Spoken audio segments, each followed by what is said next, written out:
Assalamualaikum warahmatullahi wabarakatuh. Saya Lina Nur Samsia dari kelas A319. Di sini saya akan menjelaskan materi mikrobiologi tentang bakteri. Bakteriologi merupakan ilmu yang mempelajari kehidupan dan klasifikasi bakteri, struktur anatomi sel bakteri, cara kerja sel bakteri, interaksi antar sel bakteri, dan juga tanggapan bakteri terhadap perubahan pada lingkungan hidupnya. Bakteriologi juga dapat dikatakan sebagai biologi bakteri. Bakteri mempunyai struktur dasar sel, yaitu yang pertama, membran sel tersusun atas lemak dan protein berfungsi untuk mengatur keluar masuknya zat ke dalam sel. Yang kedua, sitoplasma, tempat berlangsungnya reaksi metabolik. Yang ketiga, DNA untuk mengontrol sintesis protein dan pembawaan alat. Yang keempat, flagella berfungsi untuk bergerak flagel melekat pada membran luar dinding sel. Yang kelima, ribosom tersusun atas protein dan RNA. Yang keenam, mososom terbentuk dari membran sel yang tidak membentuk lingkaran. Pada kondisi lingkungan yang tidak menguntungkan, maka sel bakteri akan membentuk endospora, misal pada bakteri Clostridium dan Bacillus.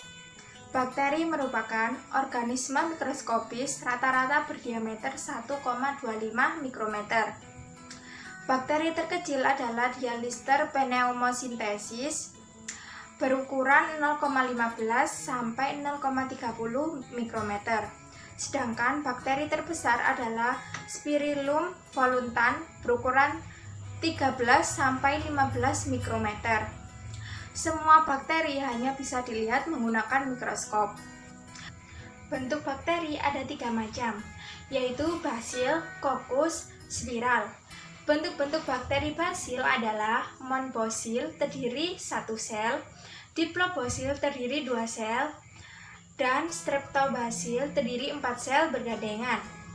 Sedangkan bentuk bakteri kokus adalah monokokus terdiri 1 sel, diplococcus terdiri 2 sel, dan staphylococcus seperti segitiga, streptococcus seperti rantai, sarkina seperti kubus, tetracoccus seperti bidang datar.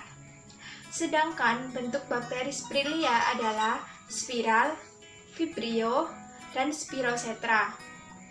Cara perkembangbiakan bakteri dengan rekombinasi genetik dan membelah diri.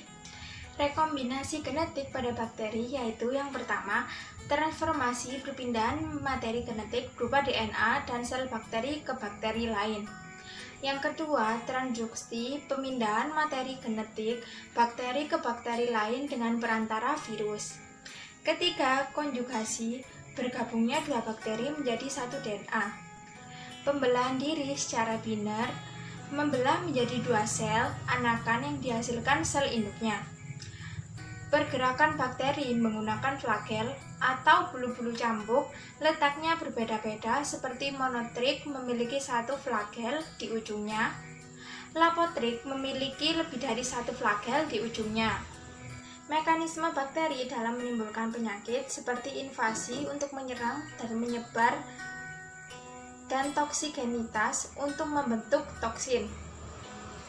Berdasarkan sumber oksigen dalam proses respirasi, bakteri dikelompokkan sebagai berikut.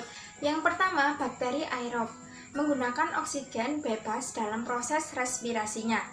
Misalnya Nitrococcus, Nitrosomonas, dan Nitrobacter. Yang kedua, bakteri anaerob, tanpa menggunakan oksigen bebas dalam proses respirasinya, misalnya Streptococcus lactis. Berdasarkan kebutuhan oksigennya, bakteri dikelompokkan sebagai berikut. Yang pertama, bakteri aerob abligot, hanya bisa hidup dengan oksigen, misalnya Nitrobakteri dan Hydrogenomonas. Yang kedua, bakteri anaerob abligot, bisa hidup tanpa oksigen, misalnya Clostridium tetani. Yang ketiga, bakteri anaerob fakultatif yang bisa hidup dengan oksigen atau tanpa oksigen, misalnya Escherichia coli, Salmonella typhus, dan Shigella. Berdasarkan cara memperoleh makanannya, bakteri digolongkan sebagai berikut. Yang pertama, bakteri heterotrof memperoleh makanan berupa zat organik dari lingkungannya karena tidak dapat menyusun zat organik. Bersifat saprofit yang mendapatkan zat organik dari sampah, kotoran, dan bangkai yang diuraikan menjadi zat anorganik yaitu karbon dioksida, air, mineral, dan energi. Yang kedua, bakteri autotrof dapat menyusun zat makanan sendiri dari zat anorganik yang ada. Bakteri ini dibedakan menjadi dua golongan, yaitu yang pertama, bakteri fotoautotrof yang memanfaatkan cahaya sebagai energi untuk mengubah zat anorganik menjadi zat organik melalui fotosintesis. Contohnya bakteri hijau dan bakteri ungu. Yang kedua, bakteri kemoautotrof menggunakan energi kimia yang diperoleh saat perombakan dari molekul yang kompleks menjadi sederhana. Contohnya Nitrosomonas, Nitrosococcus, Nitrobakteri, dan Rhizobium. Sekian video penjelasan dari saya. Mohon maaf bila ada salah kata. Wassalamualaikum warahmatullahi wabarakatuh.